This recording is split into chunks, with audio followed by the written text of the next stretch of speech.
Holy Thursday, curfew starts at 8. The curfew will extend throughout all of Good Friday and would end 5 a.m. on Saturday. On Saturday, April 3rd, the curfew will begin at noon and continue through the rest of Saturday, the entire Easter Sunday, and the entire Easter Monday, and it will end at 5 a.m. on Tuesday, April 6, 2021. A reminder of some of the measures still in place to contain the spread of COVID-19 as we go into the Easter holiday and our second weekend of lockdown. Stick around for the recap later in the show. In addition, we have those with appointments to navigate their movement at the national arena ahead of their COVID-19 vaccine, plus demystifying the fears of taking the vaccine. You're watching Jamaica Magazine, and I'm your host, Adrian Atkinson.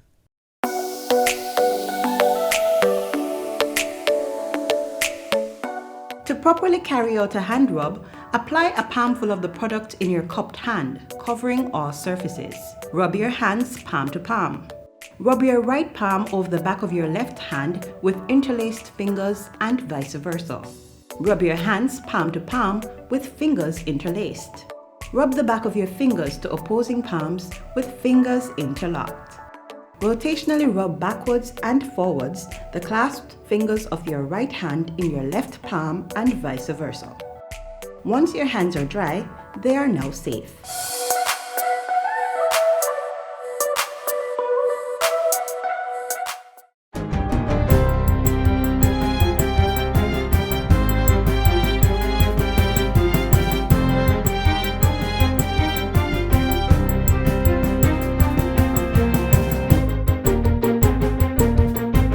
Good day, I'm Stephen McHugh, and this is your JIS News for Thursday, April 1, 2021. New travel restrictions are now in effect for persons coming into the island from Brazil, Chile, Peru, Colombia, Argentina, and Paraguay. The restrictions took effect today and are expected to be reviewed on April 13. As is the case for travelers from the United Kingdom, all non-Jamaicans who have been in these 6 South American countries within 14 days before their intended arrival date in Jamaica will not be permitted to enter the island. Jamaicans who have been in these areas and are seeking to enter the island through another country will be tested and detained in state quarantine for a minimum of 48 hours until the results are returned. This will be at their own expense, and those who test negative will be allowed to complete the 14-day mandatory quarantine period at home. If positive, they will remain in isolation at a location that is approved by the Ministry of Health and Wellness. A statement from the Office of the Prime Minister says the decision comes after a review of the situation in South America, where several countries on that continent are experiencing a spike in COVID-19 cases. It's also due to the increasing number of countries with 2 strains of the virus, which the World Health Organization has classified a variant of concern and a variant of interest, collectively referred to as the Brazilian variants. One of these strains has been reported to be more transmissible than the UK variant.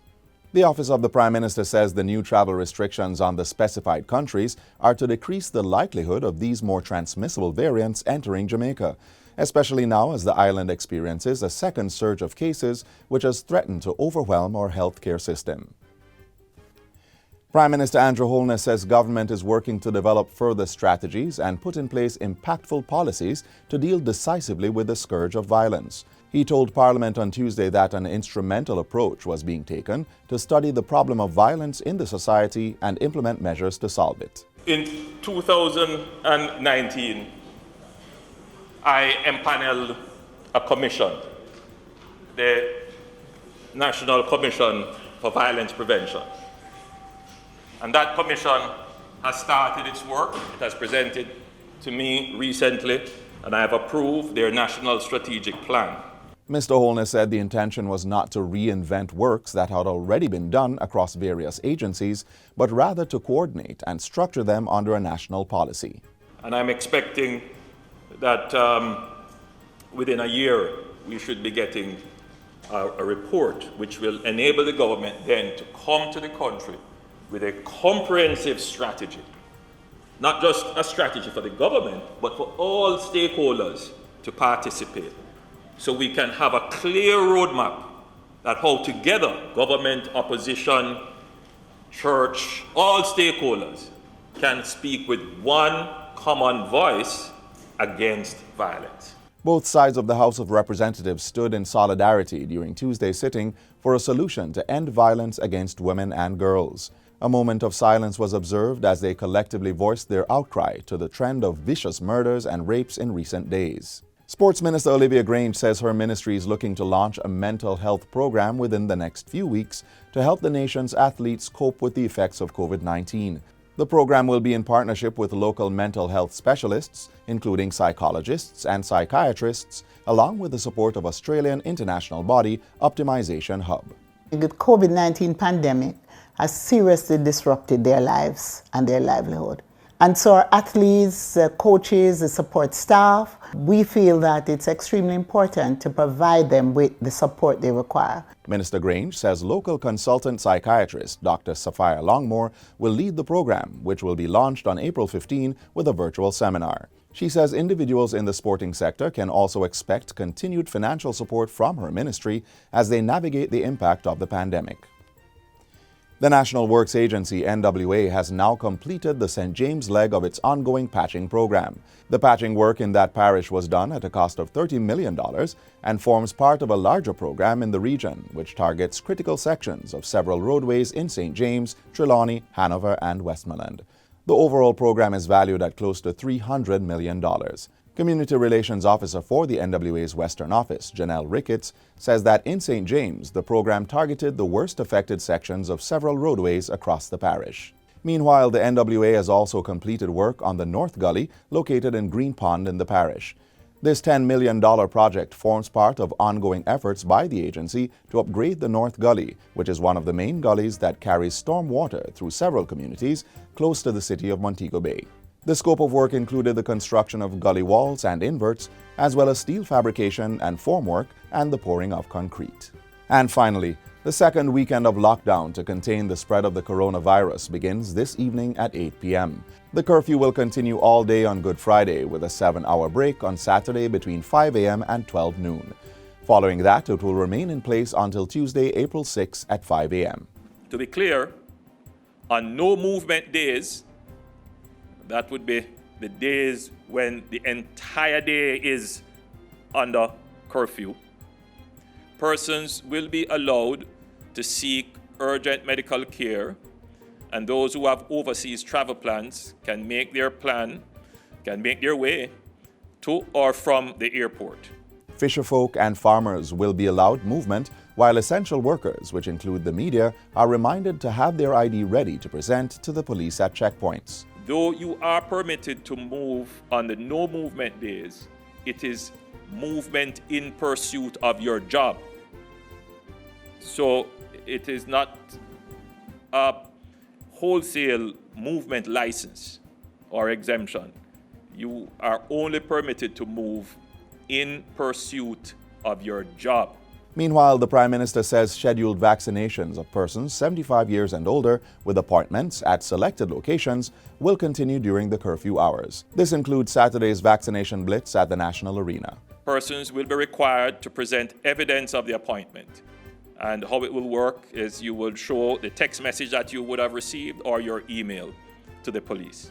And that's it for JIS News Today. I'm Stephen McHugh. Thanks for watching.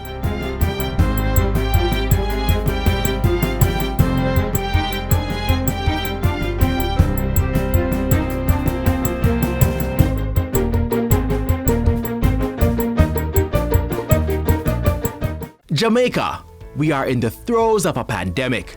COVID-19 cases are on the rise. COVID-19 related deaths are climbing. COVID-19 bed capacity at our hospitals has been maxed out. Yet still, some of us continue to flout the COVID-19 containment measures. Some of us still refuse to wear masks in public places. We still gather in groups of more than 10. We still break the curfew hours. And we still attend illegal parties. Wise up! Take responsibility for your health. Safeguard the health of your loved ones. Obey the COVID-19 protocols. The first staging of the Ministry of Health vaccination blitz last Saturday was a success, and it will continue this weekend on April 3 at the National Arena. If you have an appointment, here's what you should know if you walk or drive and what will happen on the day.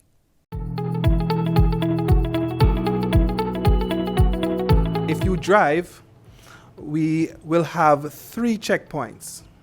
There will be a checkpoint at the intersection of Arthur Wint Drive and Mountain View Avenue. So there will be barriers put up at that checkpoint. And persons at that checkpoint will be simply asked whether or not they're there for vaccination or they live in the facility that is close by. Checkpoint 2 will be the checkpoint now where persons will have to show evidence of their confirmation of appointment. And this evidence is either by text or a printed email that they would have received from the website. Both checkpoint 2 and checkpoint 3 will do the same transaction. However, at checkpoint 3, you will not be allowed to drive your vehicle through that checkpoint, but you will be asked to make your way to the checkpoint 1, and because that's where we are allowing persons to enter the facility. Once you come through the checkpoints, the car park, the stadium car park, is what we call our staging area. And this area is where persons will be assessed to determine whether or not they're at the right time for their appointment. So if you have a 10 o'clock appointment and you arrive at 10 o'clock, you will be asked to go to the front of the car park closest to the arena. However, if you have an 11 o'clock appointment and you are there early, you'll be asked to park at mass camp. Once we have cleared the persons who are on time for their appointment, then persons who are early will be asked to move to the front of the car park. Once we have done that, we move next. Persons will then exit the gate closest to the arena, and they will drive around the road and come back up alongside the National Arena front entrance. And there will be 7 drop-off points at that front part of the arena. Over 20 attendants will be at that point to assist persons who need any assistance to a receiving area that will be at the front of the arena. Persons in vehicles, the caregivers, will then be asked to move along to the parking area, which is over by the indoor stadium. Once they have parked, they return to the receiving area at the drop-off point, and then they meet up back with the person to be vaccinated, and they proceed into the arena together. If persons are alone, if they have taken themselves, they will not stop at the drop-off point. They will just proceed to parking and then enter the arena through the front. If you walk, then you will only be able to enter the facility or the grounds of the arena through the main gate. The drive-through gates where we have the car park will not allow walk-in persons. Pedestrians will therefore go through the front gate and then make their way to the front of the arena.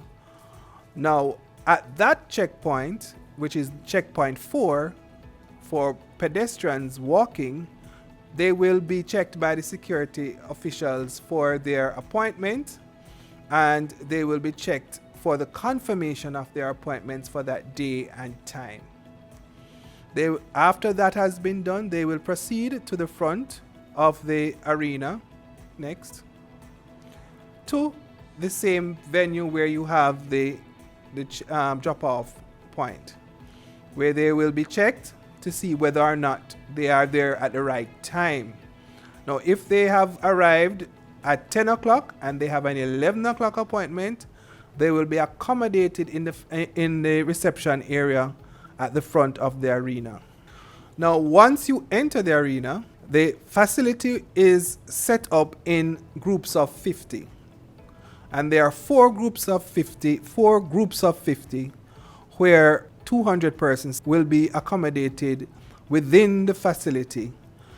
Once you sit at a point in the facility, all of our services will be provided to you at the point where you sit.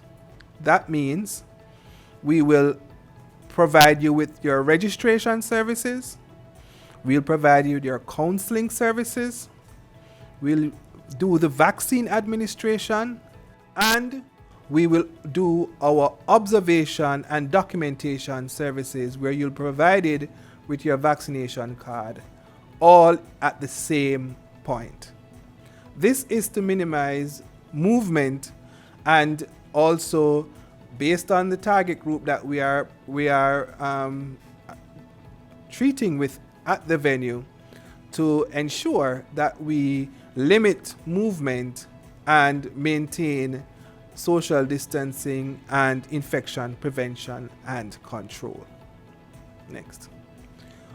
Once we are complete, persons will exit the arena through the side gate and they will be picked up at the parking lot and they will exit through the VIP car park exit point, and that is the end of our process. Now, some simple reminders. Please take with you your government issued identification or your letter from your Justice of the Peace. Ensure that you have your text message confirmation or confirmation of appointment. Very important, Minister. If you are ill with flu-like symptoms, stay home. If you are ill with flu-like symptoms, you will not receive vaccination at the time that you have received your appointment. We will ask that your appointment be deferred and you will be another appointment will be made when you are well. Come to your appointment at the time slot that is specified. This is to manage the crowd and reduce your wait time. And of course, obey the instructions of the officers that are assigned to the center.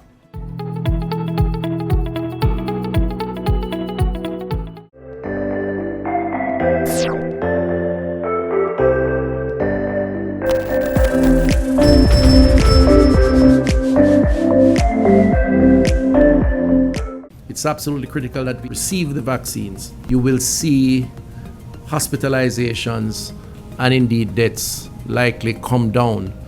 And so there is a lot of value to be gained by getting as many vulnerables on board as possible. So tell your mothers, tell your aunts, listen out for yourselves if you're over 60 and take the vax, because the vax is what will help you to guard against the COVID virus and indeed help your relatives, your friends, those who you come in contact with for the same benefit.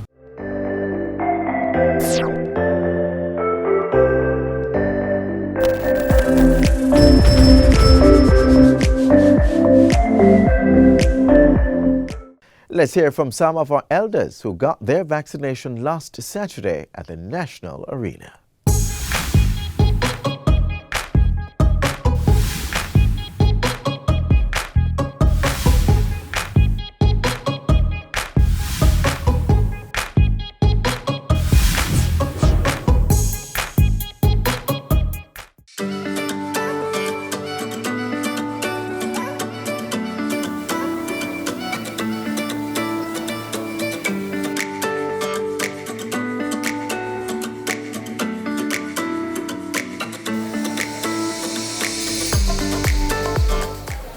My name is Norma Bengiat, and I just had the vaccine. It just a little stick, really nothing at all.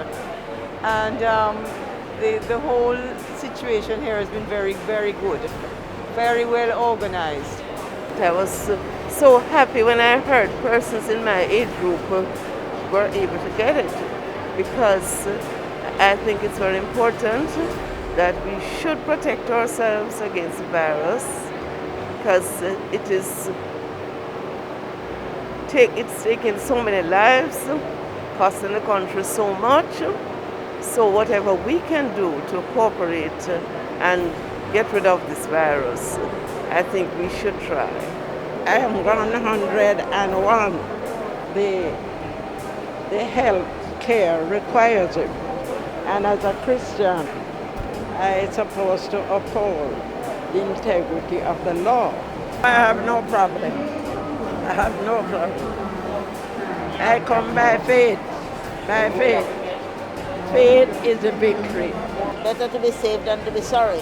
There's nothing to be afraid of, and there's nothing to scare you. I feel all right, and I think everybody should take it. I think it's very essential to take the vaccine. With this virus, it's very essential. I already took mine and I had no problem, no pain. To what the medical system said is very important. I think prevent is better than cure. I don't want to catch it and I don't want to give it. At this point in time, I'm feeling okay. I didn't have any fear. I've encouraged people to come and take the vaccine. People I come in contact with said they're not interested because they don't know enough about it.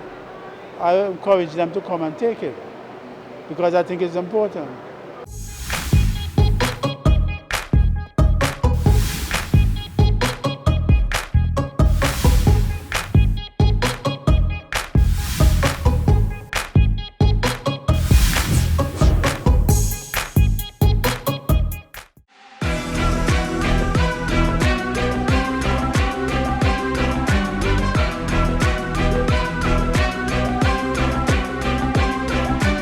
In this next feature, we address the fears of taking the COVID-19 vaccine and the level of protection it provides.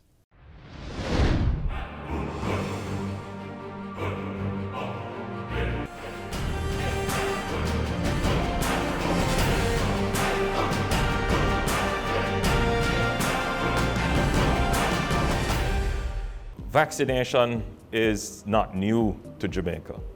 The fears of vaccination, I believe, especially given the situation with this pandemic, are to a large degree unfounded because we have our own history to rely on. And indeed, with new births in the island, it is our public health requirement that they are vaccinated for various diseases, and that goes on almost on a daily basis. And we do go back to the clinics for vaccination for booster shots. This is a disease that we have to take seriously. Many people, it is true, luckily, the majority of persons who get COVID may have some symptoms, some have no symptoms at all, especially if you're young. But if you are older, then as many as 1 out of 6 who gets COVID, who is over 70 years of age, is likely to die. And if you're over 80 years of age, then 1 out of 4 may die. So our best hope to control this epidemic is the vaccine. Now, I have the privilege of being on the World Health Organization working group that is reviewing all the vaccines that have been prepared to protect people against COVID. We've looked at this vaccine, the AstraZeneca vaccine. The World Health Organization has approved it as highly effective and safe. If I take the vaccine, then I personally am safe from the disease. But if I'm the only one that takes the vaccine, it doesn't really do any public good because the disease, the virus is still around and still infecting. And indeed, though I am vaccinated and I may not get ill, I could still carry the virus. This is the beginning of the end it is not the end.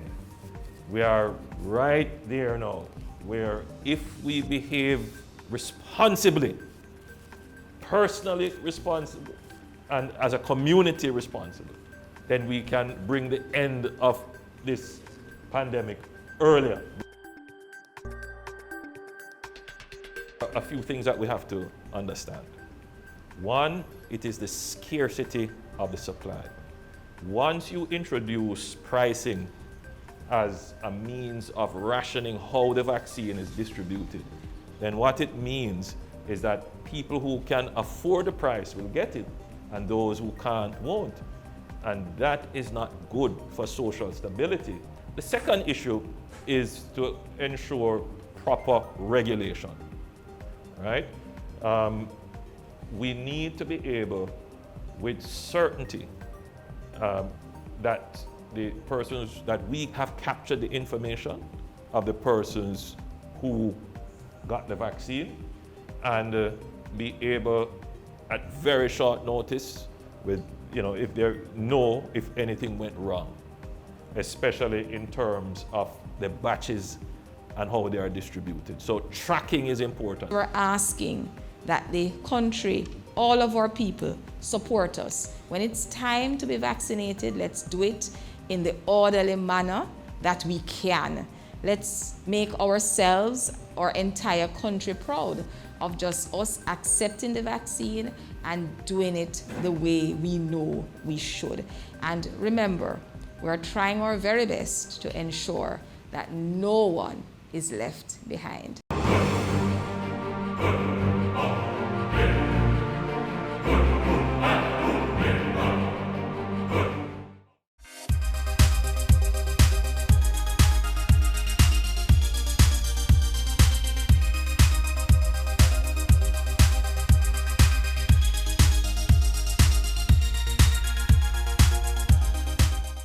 This is where our journey ends, but only for today. Do join us again tomorrow when we'll bring you another informative program. In the meantime, stay connected via our website, jis.gov.jm. And while you're online, send your feedback to Jamaica Magazine at jis.gov.jm or via tweet at JIS News. You may also find us on all the major social media platforms and through our mobile app that's Android and iOS compatible. On behalf of the entire production crew, I'm Edwin Atkinson. Thanks for watching. This has been a production of the Jamaica Information Service, the voice of Jamaica.